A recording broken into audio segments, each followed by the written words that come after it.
everybody. Welcome back. Oh, hello. Good to see you again. All right, we're going to dive into today's Photoshop Daily Creative Challenge. One thing I did want to talk about in the last segment was content credentials. So you could always kind of turn that on and track your creative work and expose your assets and everything you did to edit an image, which might be something good to look at for these daily creative challenges. Thank you so much, Michelle. You're awesome. Audio and video are good. Long time no see. Biola. All right, so let's do this. How's our hair? How's the music? We ready? We've done our stretches. We're feeling good.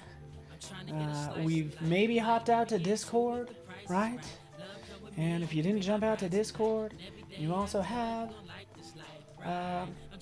behance.net/challenge/Photoshop. So right here. Bingo. And we're at day one. Photo polishing. Clean up your act, people. Clean it up. Clean up your photos. Use content-aware tools and adjustment layers. And actually we're going to use some new tools. So there's something for everybody in day one. My fear is going too deep too soon. Because again, these are just daily challenges to get you started. Notice right out here, that's where you'll get the file as well, right? Get started, click, grab that asset. You'll see it load up right in here. Or use your own photos. So that's the goal. I could imagine, chances are, Stoney, you probably have an asset that, that you need to clean up. Right, because that's what these are. We'll open this up. It's just like a couple images of some people. You get the idea. Okay? You can, and I like showing this as well. Like, you can go to... Whoop, let's hit cancel there. Photoshop. I show this. I like showing this because, like, hey, you don't have a photo of yourself. You can go to import. Let's make sure this should be working fine. Images from device. No. Boy, did that go away? Hold on one second. Oh, here we go. Import from phone or iPad. So you could literally have, if you have your iPhone connected, sorry, this is Mac only currently, you can go ahead and take a photo. And here it says, take a photo with your phone. Flip this camera around. We'll do like...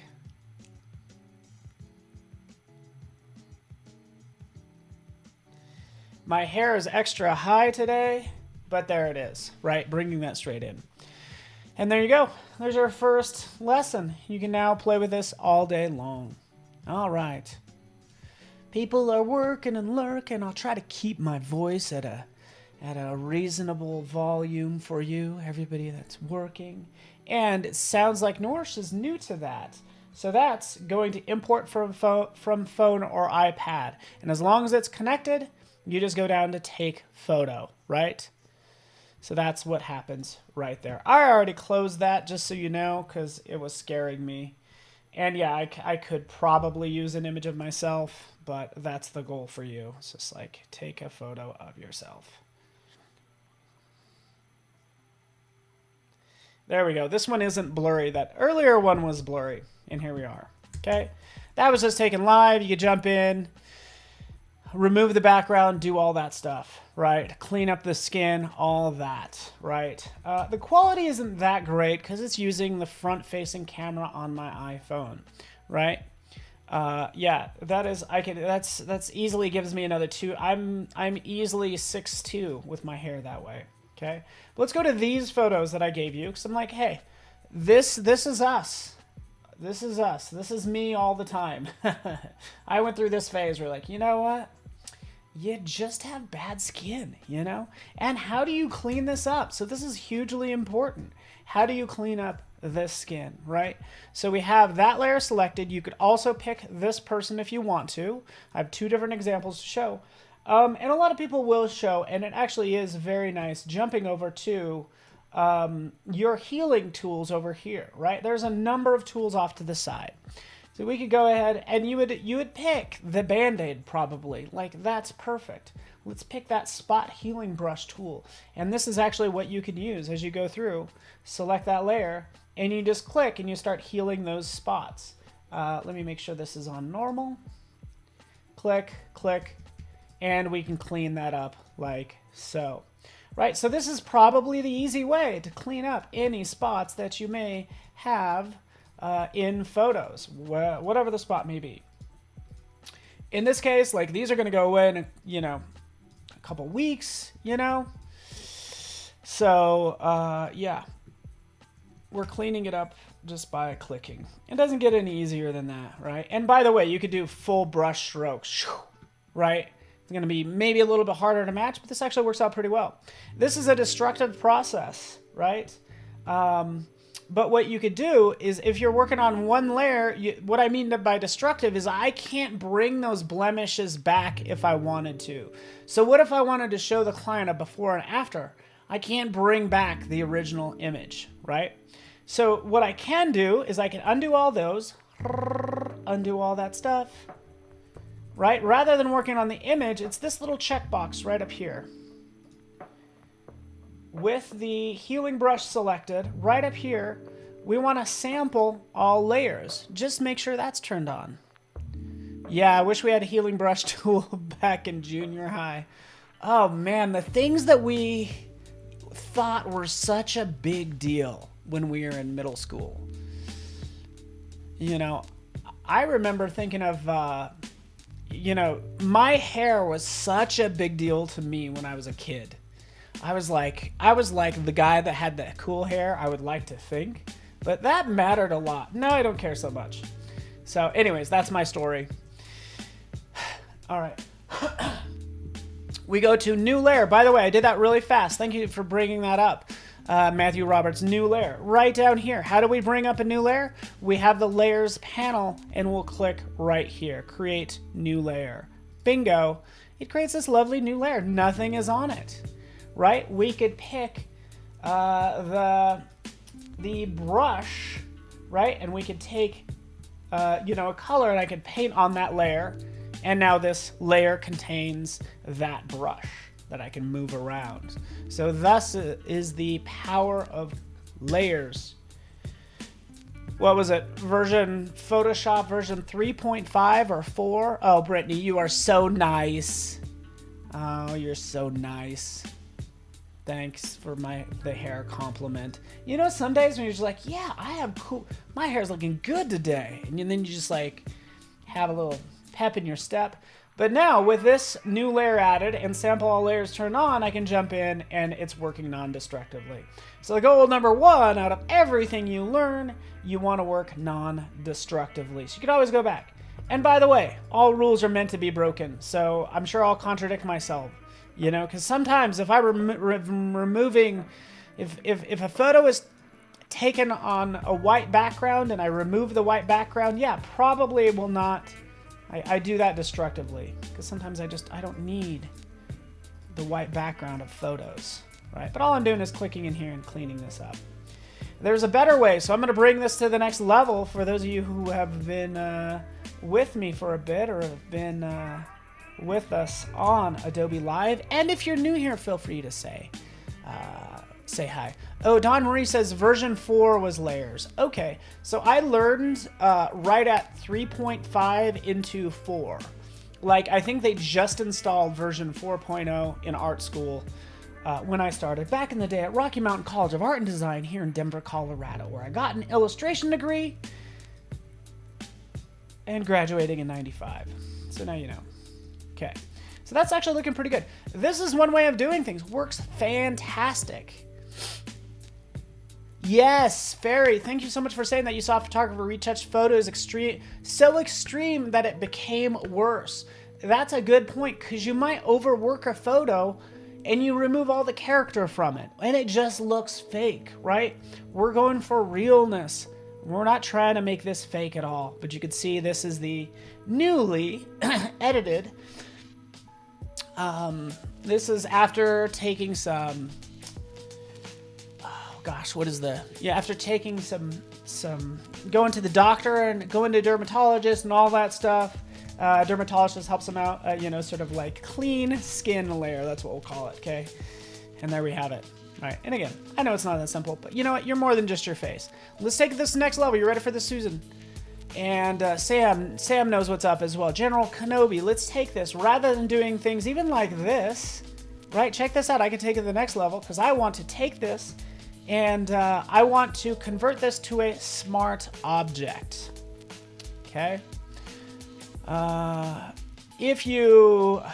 This is day one. What the heck is a smart object? A smart object is going to protect this layer. So let me show you the difference. We'll have two layers. One's going to be regular, and this is your smart object layer. And let's put both of these side by side. So we'll scale them down. Like so. Regular and the smart object layer right there, side by side. Let's zoom in on these and see if there's any real difference between the two. Not really. But watch what happens if I take it back up. So basically, if I shrink something down, I'm getting rid of all those pixels. Because really, there's only a certain number of pixels per inch. So if I shrink it down, and then I decide I want to scale it back up, it has to make all those pixels magically again. That's why you can't take a low resolution. It's like I took a low resolution photo, and now I'm trying to make it high resolution. No, that doesn't work, because now look at how fuzzy he looks. Look at it, it's not clear at all, right? So that's the problem,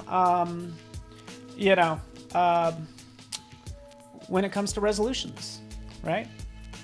Let's take, for instance, let's do the same thing with a smart object. So we turned this into a smart object. Smart object is going to protect all those pixels, because if we double click on a smart object, guess what? It's a separate file, right? That's awesome. All those pixels are still there. So we, again, are working non-destructively, so we could shrink it down as small as we want and bring it back up in size. And guess what? All the pixels are still there, and it looks gorgeous. So again, you have your before and then your after. All that to say, heck, use a smart object when you can. Speech over. Yeah, mosaic effect. You could do mosaic effect right in here. So we can go down to stylize.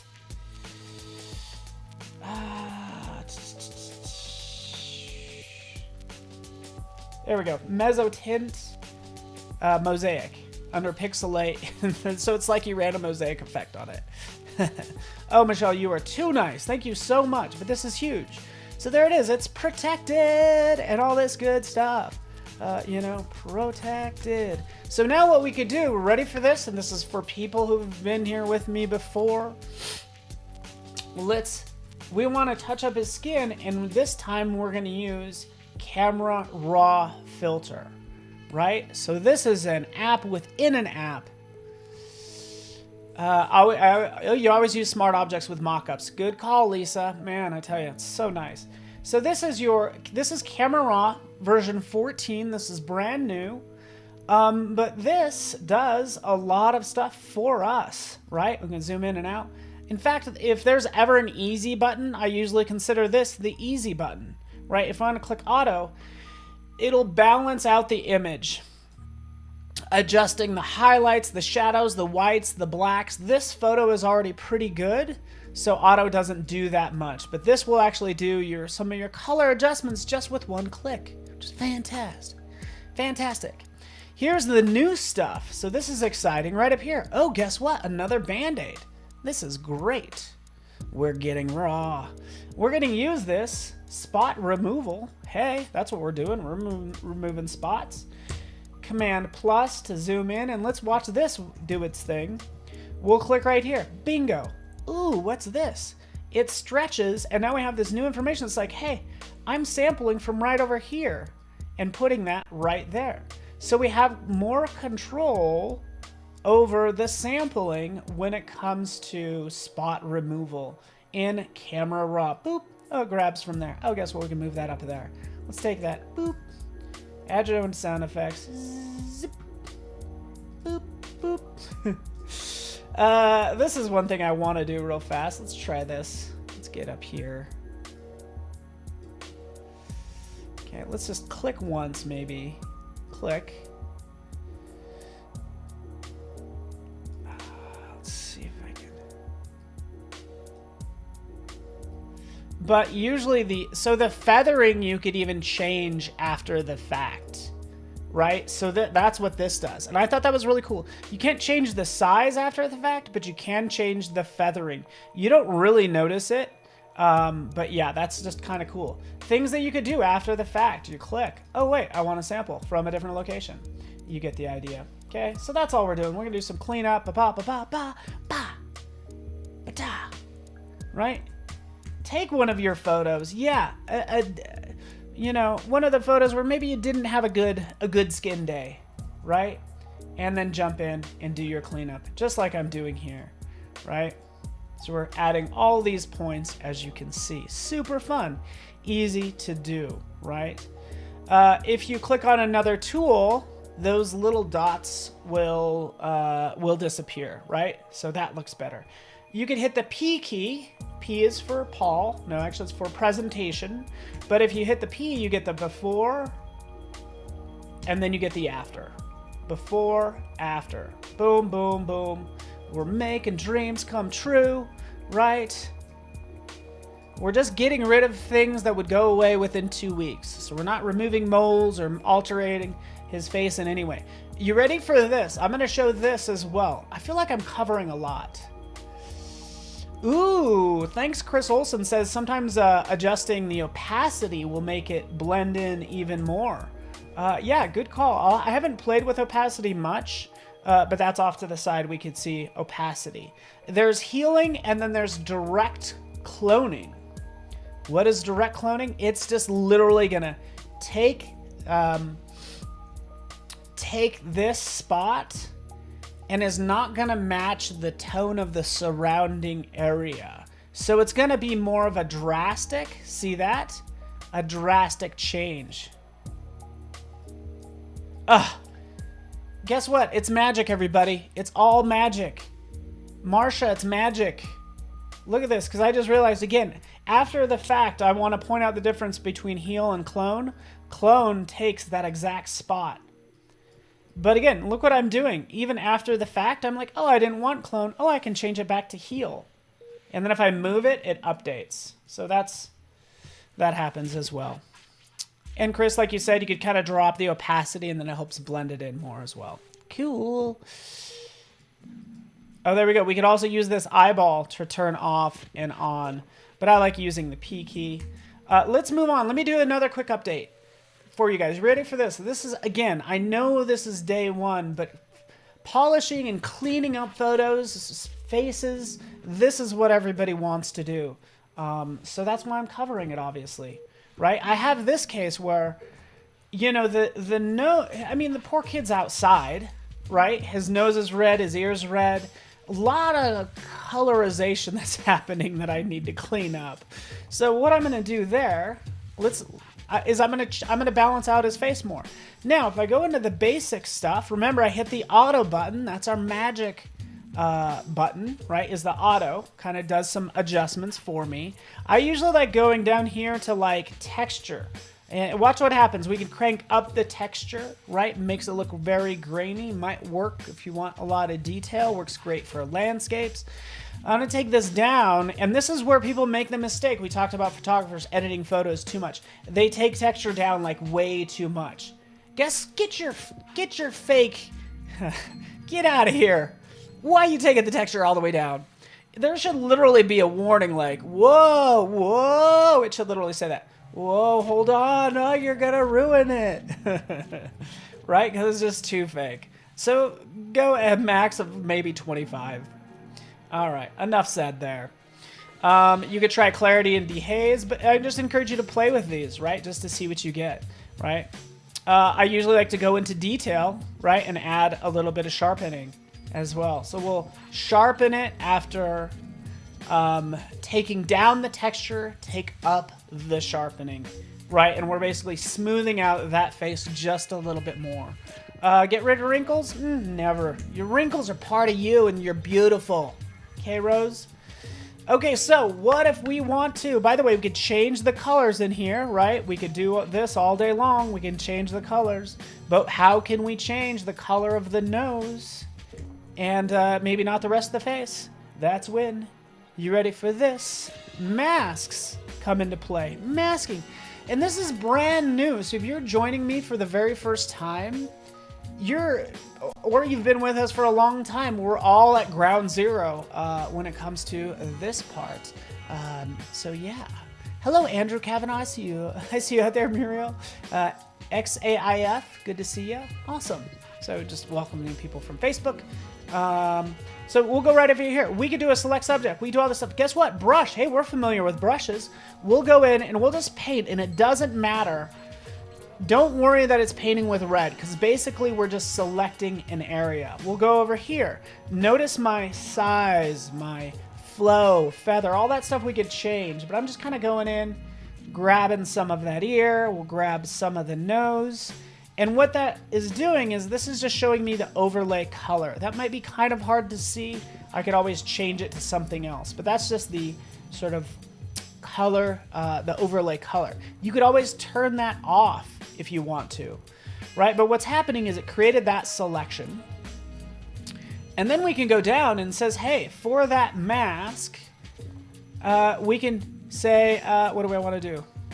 Take down the saturation a little bit, because we're removing some of that red. But again, I can take it down all the way, and that's what we're getting rid of. We're getting rid of the red in that nose. I'll take that saturation down a little bit, and then we'll bring up the exposure a little bit as well. So that's what we're doing.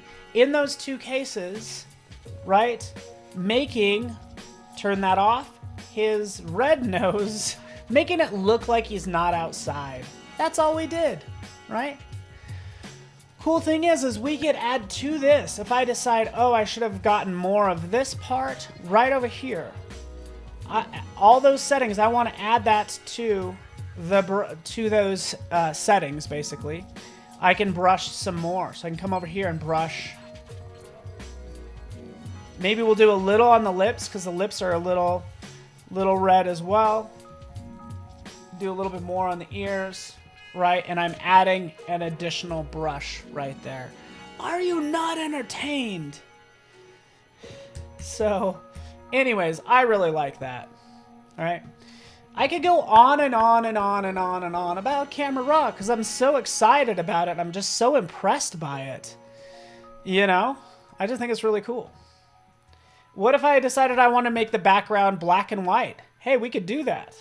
You want to see some magic in here? Explore it. Create a new mask. Hey, guess what? This new mask, select the subject. It selects the subject. No, I didn't want the subject selected. I wanted the background. Right over here, invert it. Shabam. Then what do? Rather than taking the saturation down a little, we take it down all the way. So now I've made that background black and white if I wanted to, or take it down a little bit. Right, so that's all I'm doing. Taking that down a little bit, whatever. I'm just having fun here. I can go on and on, but I'm trying desperately to stop myself. But that's how I would actually clean up a face, is using we'll click OK, not only using your tools over here, like this handy Band-Aid spot healing brush, but also using Camera Raw. So there's something for everyone in here. Last thing I would do with this image is I would crop it because I'm too lazy to worry about all the flyaways. Right? So let's do that. That's what I usually use, the selection tool, right? So you have these different selection tools. We have a move tool I showed earlier. We have a selection tool, right? We can jump in and try to select.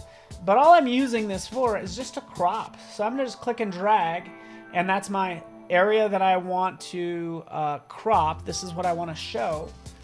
And then I'll just go up to image and I'll go down to crop. Bingo. We'll crop that and we've fixed all the flyaways. Cool. That's all I've done. Let's do some cleanup. Export out that, go to File, Quick Export as JPEG or PNG. right? It's going to output it to wherever you tell it to. And then don't forget to upload to good old Discord. Here we are. Photoshop Creative Challenge. And right down here, challenge, this challenge tab, right? Take that, drop it in here. And this is the photo polishing. And upload it. So yeah, make that subject pop, clean it up, right? This is the young gentleman we all know and love, and he looks amazing. And yeah, we're just trying to get your true self to kind of shine through is the goal. And thank you everybody for posting in here. It looks like somebody got a hold of that. One thing I was going to do in there, and you guys know me, I always like doing something at the last minute, you know, is go into filter, liquify. This is what I was going to do with this photo. It recognizes the face. Guess what? We can go ahead and make that person smile. So hopefully these daily creative challenges make you smile a little and you enjoy it. And that is liquify. That's for another day. And I just thank you for hanging out with me this fine Tuesday morning or afternoon, wherever it may find you. Thank you, General Kenobi, Robert, Sean, Mia. You guys are my friends, and I'll see you guys all very soon. So thanks so much for watching. Stick around for more Adobe Live coming up. Thanks.